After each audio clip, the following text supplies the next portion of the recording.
I just played every Ace Combat game just to see if they still hold up since the first one was released all the way back in 1995. Now, to avoid making this video 2 hours long, I just wanted to let you know that we're not going to be breaking down any lore. We will talk about the story in some of the more prominent titles, but for now, we're just going to focus on how much things have changed in the last 30 years. With that out of the way, let's talk about how Namco condensed a full-size arcade machine into a PS1 disc. You're a mercenary pilot being paid to retake a nation controlled by terrorists. The mission's success, not to mention your life, rests solely on your ability to fly and fight through every kind of combat the sick minds that Namco could think of. Flight simulators have been around since the late 1970s, and while they can be great for getting a realistic feel for flying, the Ace Combat series does something different. Technically speaking, Ace Combat is actually an arcade flight sim, so for those of you who might be confused, think of it like a console compared to a PC. A PC requires driver updates, software installs, and sometimes a little troubleshooting. But a console? You just hit the power button, choose your game, and get right into it. And that's what Namco wanted to do in 1995. They saw the explosion of 90s era home consoles and decided to make Ace Combat 1 into a launch title for the Sony PlayStation. But it actually wasn't known as Ace Combat. It was originally called Air Combat and was a port of their highly successful 1993 arcade game with the same title. With only 600 megabytes of space on a PS1 disc, Namco managed to capture that Top Gun feeling flawlessly, right down to the soundtrack.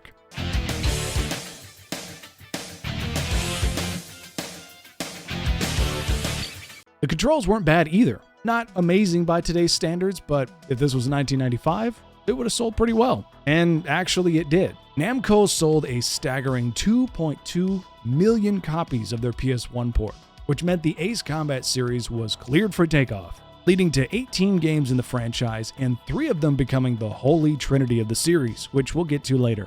Air Combat throws you right into the action after a short and awkwardly narrated intro. Once you get past that, you're met with a retro-futuristic map and your list of targets. Since this game probably expected you to read the manual for the controls and I didn't have one handy, I struggled to get up to speed in my shiny new plane at first and was met with my own failure. But once I got the hang of it, I immediately saw the appeal and the reason behind the 2 million plus sales. Everything feels intuitive, the movement is smooth, even if I'm not, and the game is pretty forgiving. Plus, the very late 80s soundtrack that accompanied every mission recap made me feel like Tom Cruise. After you progress far enough, the game lets you bring a wingman to help fend off the enemy, which is a nice feature, and I think it adds to the arcade realism Namco was going for. But, as is often the case with good developers, nothing is ever good enough. So in 1997, they decided to ramp things up. In just 2 years, Namco went from this to this. But how? Masanori Kato, one of the designers for Air Combat, felt the team was leaving a lot on the table in terms of hardware utilization. Kato decided it would benefit players to make the game less like a sim and more arcade style, as well as beef up the graphics. The game also feels better. Your jet is way easier to control than before, and they got a little more ambitious with their level design. Actually, a bit too ambitious. Rumor has it there were plans to have players derail a train at one point, but the PS1 was still pretty limited, so that dream would have to wait until later. Spoiler alert, they saved a lot of their creativity for Ace Combat 3, which you'll see in a minute. Regardless, the challenges were increased and it was obvious. While it was easier to maneuver in the sky, enemies were faster and harder to catch, which was a nice touch. By level 4, you get a buddy to watch your back, and because I'm inclusive, based, and performative, I chose the woman. I'll be honest, I didn't notice much of a difference in NPC behavior with a wingman equipped, but maybe that's because I was too focused on hitting ground targets. One mission I really enjoyed was the Ravine base engagement. This is where the PS1 graphics were put to the test, and apparently so was my aim. I also couldn't help but laugh at the stark difference in earning potential between Air Combat and Ace Combat 2. $25K for a mission versus $5 million in this economy? Maybe that's why Namco cut corners on the sound effects. No, I'm not joking. They used sound effects from CDs they had on file and made some sounds in-house. But I can't be too mad. I'm a sucker for some good old drum and bass. Clearly their cost-cutting and hardware optimization measures worked because Ace Combat 2 won numerous awards and was called one of the best flight simulators ever to come to the PlayStation. In fact, it's so realistic that when I mistakenly chose an A-10 Warthog for a high-altitude mission, I was rewarded with a slice of homemade humble pie. So if this was peak in 1997, how would they ever compete with themselves? Stepping away from the former timeline and warping into the future, Namco dropped this bombshell in 1999, Ace Combat 3 Electrosphere. The first thing I noticed was an immediate difference in the controls. I know I've said this twice already, but it's been true every time. The controls for this game are miles ahead of the previous two installments. First of all, you can use your left thumbstick to roll left and right, which for me is huge. It makes me feel like I have actual control of the plane I'm in. And then there's the use of L2 and R2, which were basically left and right trigger on the PS1. Using these, you could steer left and right with your rudders, which again, huge. These updates alone were enough to distract me from the fact that the North American version of this game, which you see on screen now, was completely nerfed compared to the Japanese version. The story goes that the production team thought they had a bigger budget than they actually did, which caused a few hiccups when it came time to launch. As a result, the international versions of this game, most notably the North American version, had a lot of content removed. This meant the Japanese version had a staggering 52 missions and 4 factions for players to choose from compared to the international version, which offered 0 factions and only 36 missions. Since it wouldn't be fair to talk about the Japanese version without showing it, I had to check it out. The coolest difference to me were the stylized video calls you get for each mission briefing during cutscenes. It really added to the 2000s Toonami futuristic stylized shooter vibes they were going for. Not to mention, I was allowed to choose between multiple planes right off the bat instead of in the American version where things are limited. The mission started off similar to the North American version until I got to mission number 4 and had to do a bombing run, which was harder than I thought it would be. Well, I never said I was good at these games. Regardless, it's a shame that the US didn't get this version initially back in 1999, because if they did, I think Namco would have tripled their sales. It's got the best controls so far, great music, a unique animation style, and it's just easy enough on the eyes to look timeless. Then again, maybe it's a good thing they only sold 1.1 million copies of this game, because it motivated them to try even harder with their next release in 2001. With 3 big franchise releases under their belt, Namco doubled down and released Ace Combat 4 Shattered Skies. They seem to have a thing for upping the ante with every release, and it's clear that they did that in 2001 because this would be their best-selling Ace Combat for the next 18 years. And kick off what many fans consider to be the Holy Trinity. So what was so special about this one? Well, for starters, the story. When I started my journey through the series in order of release, I didn't expect much in terms of a narrative, but I was proven wrong with Shattered Skies. Not only is the plot delivered in a stylized slideshow reminiscent of Studio Ghibli, but it also takes you on a journey through the eyes of a child in war. I said earlier that we weren't going to get crazy into lore, and I stand by that, but I can't gloss over the story here. Seeing the war through the eyes of a troubled child that loses family thanks to Yellow 13 was different in a good way. Despite being set in a fictional world, I found the parallels to real life quite humbling. It really opened my eyes to the effects of war on different countries throughout history. While this story plays out in cutscenes, you also get to experience the other side of things as Mobius 1, which we learn becomes the admirable arch-nemesis of Yellow 13, and later on they come face to face. These carefully woven intricacies are what I think set Ace Combat 4 apart from the rest of the series and kicked off the Holy Trinity. But despite this game selling more copies than any other Ace Combat until 2019, the sequel struggled to come even close. But why? Hot take? I think Ace Combat 5 did a lot of things better than 4. 4 is great and was revolutionary for the series, but 5 offers more. Let me explain. Right out of the gate, the pacing feels faster and the immersion is stronger. And that's thanks to Namco integrating a command system and full squadron for the players. Yes, you can command your own wingman to cover you, break off or disperse, attack with you, and even tell them to use their special weapons, but not until you're a high enough rank. This is arguably the coolest feature I've seen in these games, not only because you have guaranteed backup when dogfighting, but you can also supply your team with new jets when you have the money, essentially operating like the captain you are. That feature alone really upped the immersion for me. I felt like I was part of a team and just happened to be the better pilot. I almost wanted to get beers with these guys after each bombing run or every time we defended our bases from the enemy. Which brings up my next point. The radio chatter. This has been pretty consistent throughout the series up to this point, but in Ace Combat 5, I noticed it more in a good way. Something about hearing NPCs yell back and forth at each other in a panic made me panic, which only made me lock in even harder. If anything, this proves that you don't need current gen graphics to experience a great game. However, Ace Combat 7 combines the best of both worlds, but more on that in a bit. For now, let's dive deeper into the Holy Trinity to see what makes these games tick.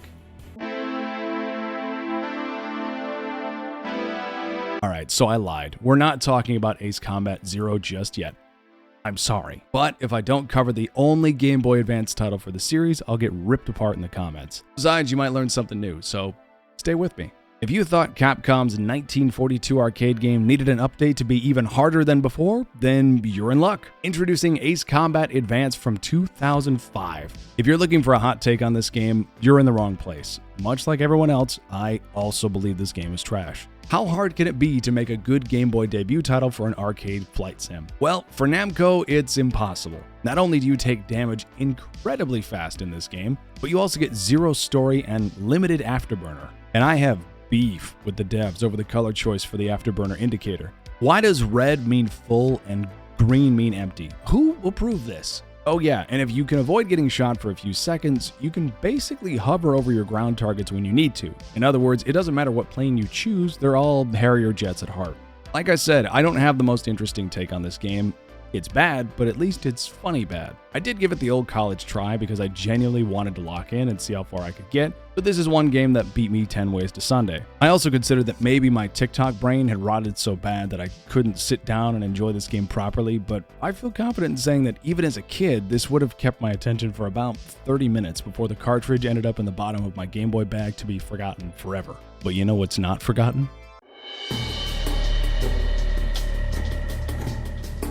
The final entry in the Holy Trinity, Ace Combat 0, the Belkan War. This one has to have the coldest opening menu in the series. Just listen to this.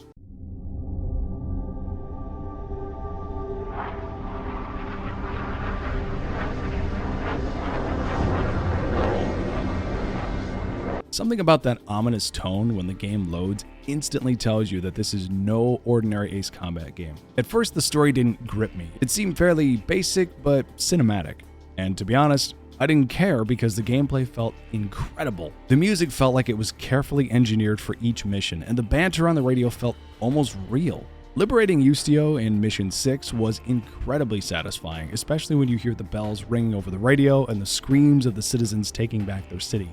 You almost felt a sense of pride for them and your squadron, considering most of the team was born there. Having Pixie on my 6 really helped when I needed support the most, like when I met the Ornstein and Smo of the skies over Ustio, and then they were quickly dispensed. The bombing runs were also a lot of fun. Taking out a massive fortress with my squadron was some of the most fun I've had in a while. Until I accidentally buzzed a crane like a pro and nearly ruined my gamer chair from unloading the contents of my colon. That being said, Ace Combat 0 has to have some of the most immersive gameplay in the series, but I'm torn between 0 and 5. 0 has a phenomenal soundtrack and great writing for Pixie, but 5 gives you a sense of camaraderie and control with the 4-person squadron feature. And if I'm honest, I think I like that more than being the rockstar pilot with Pixie as my sidekick. Especially after we find out he reformed and tries to get us killed. Another interesting tidbit I discovered while playing was the loyalty bonus you get. Because I had an Ace Combat 4 save file on my memory card, I was able to get the X02 Wyvern in my hangar, which is normally locked until you beat the game. Minor details like that are what separate the good developers from the great ones.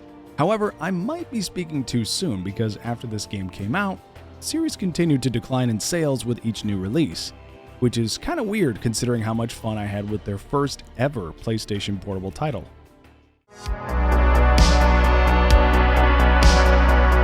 In only 5 years, Ace Combat sales plummeted to less than 20% of their original sales numbers in 2001, from selling 2.6 million copies of Ace Combat 4 to less than 500,000 copies of their newest handheld release. It seemed like the series was in a free fall. You could argue that there were less PSP players than stationary console players in 2006, but the difference is marginal. So what gives? I honestly have no idea. I enjoyed this title more than I thought I would. The voice acting wasn't bad, the music was thematic when necessary, and the lack of cutscenes between every level was a nice change of pace from previous installments. However, I checked the controls and noticed that there isn't any way to change your camera to get an outside view of your jet, which almost makes the hangar feel like an RPG character creation screen. All of that work to buy a new plane, new weapons, check stats, admire the design, and That's the last you'll see of it until the next mission screen. That and the lack of free look as we saw in previous titles made things a little annoying, but I understand the PSP had its limitations. Regardless, this game was shockingly easy, which could be why you don't hear about it as much. Most missions, other than escort missions, were a piece of cake. Even the first appearance of the Gleipnir wasn't too challenging once I had the right special weapon installed. Either way, I enjoyed this game, just not as much as 4 or 5. Remember how I mentioned the sales numbers for this game being abysmal? Weirdly, the next installment for the Xbox 360 performed even worse. Let's talk about that. Up until this point, the Ace Combat series had been predominantly PlayStation focused, especially after their initial launch on the PS1 in the mid-90s. But in 2007, things changed, and Ace Combat 6 became an Xbox 360 exclusive. This would make it the first mainline installment to not be on PlayStation, but also the first one to feature downloadable content. The DLC was pretty inventive for the time, with Namco providing 1 new fighter jet for free and 5 others for purchase via the Xbox Live Marketplace. Something else I learned while researching Fires of Liberation was the existence of the Ace Edge. This was a special edition joystick pair made just for Ace Combat 6 and only released in the US and Japan. It even came with a custom faceplate for the 360. What confuses me about this game is the lackluster reception. The game looks great, has a fantastic soundtrack, comes with unique DLCs and physical cosmetics, and even had very good reviews, but only sold 700,000 copies? That is the lowest of any mainline entry in the series. Spin-offs are another matter. XPlay theorized that it was the Xbox 360 exclusivity that kept past fans from getting into this title, and I can understand that. When you've been a PlayStation-heavy series for 12 years, you build a hardcore loyal fan base that expects you to stick with one system. But then you switch things up and lock your fans out of your latest game and suffer the consequences. If anything, this game isn't bad and likely would have sold a lot more if it had a PlayStation version. So, in a way, it wasn't a bad game, just bad business. Sadly, it didn't get much better with future titles. This is the point when things really started to get strange. Let me show you what I mean. Now, this is where I need to come clean on the title. This wasn't supposed to be clickbait, but once I realized how hard it was going to be to emulate the iOS versions of these games, it kind of got challenging. And yes, technically speaking, I could have bought an old iPhone or an iPod Touch with iOS 6 on it to guarantee authenticity, but yeah. Regardless, we still need to talk about these games. The late 2000s to early 2010s were a fascinating time for gaming. With technology improving rapidly and customers demanding more from developers, the majority of companies went through what I call the motion control era. Games and consoles that tried to bridge the gap between the physical and virtual. And while many console developers tried, a lot of them failed. That's when everyone realized smartphones were the proper vehicle for motion controls. Ace Combat Jai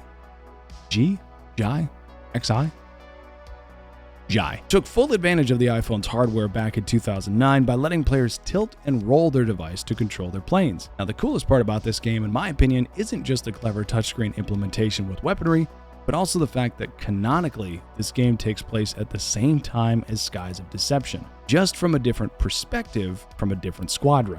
I'm a sucker for games that have multiple angles in different parts of the franchise. It's a fun way to essentially experience the same story through someone else's eyes several times in a row. Sadly, despite this unique approach to the franchise, this game kind of flopped. And to be honest, it did seem pretty recycled and unimpressive in terms of game quality. Cool mechanics, but no real substance. And then in 2010, there was Assault Horizon Triggerfinger, a game so deeply forgotten that I struggled to find footage or even reviews of it other than this meme from Reddit. Technically, there was one review, but it was more of a promotional mention of the game back in 2010. The same goes for Ace Combat Northern Wings, although thankfully I was able to locate some reviews and discussions about it, but not a lot. It's almost like the mobile era of the franchise was overshadowed by the jetpack joyrides and Where's My Water of the day. Thankfully, the series was holding strong on portable gaming platforms like the PSP with Joint Assault. Okay, so it got more of a C- average in terms of reception, and it does basically take the entire arsenal from Ace Combat X, and you do feel like you're flying in mud, but actually there's no but. It's bad. It's not great. It's fine, yes. But you know what really isn't great?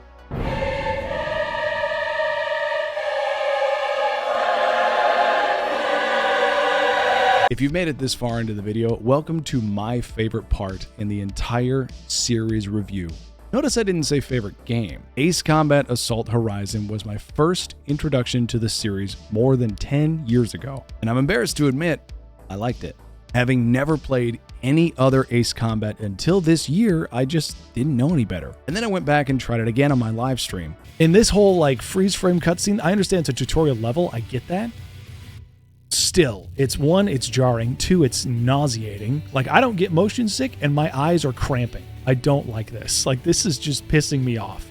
This horse has been beaten to death, revived, and beaten again. But, dude, dogfight mode is the worst thing to happen to this franchise. Even my chat was saying it felt like COD, but with planes. And I agree. I'm a fan of tutorials in games. I think that's nice for newer players, but I selected novice mode, not baby mode. I know how to play the game. I don't need constant interruptions with quick time events and jarring, overstimulating nonsense all over my screen.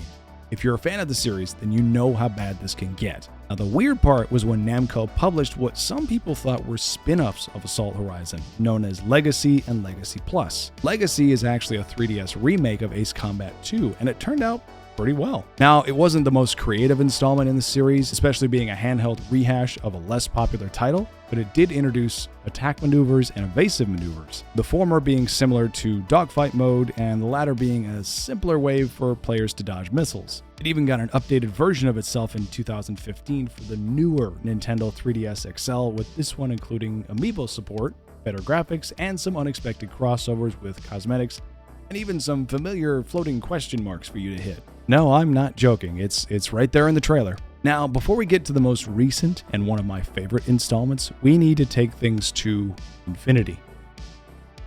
And stay there.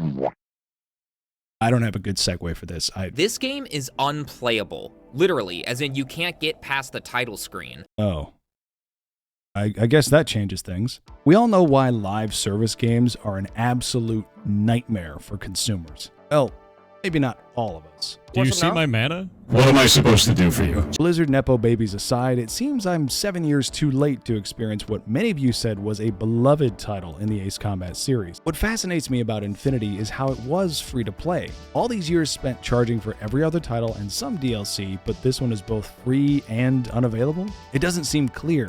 And the announcement from Namco doesn't help either, which from a consumer standpoint is disappointing, especially when you consider that just 2 months after its release, it reached more than 1 million downloads. The shutdown of Infinity reminds me a lot of free-to-play spin-offs from my childhood, like Planet Hot Wheels and Need for Speed World. Great ideas at the time, ton of fun, but not enough demand to justify the server costs. Maybe one day we'll get lucky and some skilled developers will revive Infinity for one last run. Until then, we have Ace Combat 7. And now I can finally tell you that this game is the reason that I went back to play all of the other titles. Like I said earlier, Assault Horizon was my first experience in the series over 10 years ago. So when I saw Skies Unknown on sale on Steam, I gave it a shot, and it was the best decision I ever made. I have been hopelessly addicted to this game. The graphics, the sounds, the high G turns, all of it is so captivating and immersive. I've said this in past videos, and I still stand by this. The gameplay is the main course, and the graphics are just dessert. Dessert. And Ace Combat 7 gives you a full 5-course meal presented in a Michelin star level experience. I can see why this is now the best-selling title in the series. It has everything the fans have wanted since the Holy Trinity. From a humble arcade game in the early 90s to spawning a legendary trio at its peak, the Ace Combat series has gone through its ups and downs, but one thing is for sure, even if you stumble and stagger a little, you can always recover and win again. Now, if you made it this far into the video, I do series playthroughs like this all the time on my Twitch channel, so feel free to stop by and tell me what you think of Ace Combat 8. And if you want more videos like this, hit that like button, subscribe, and I'll see you in the next video.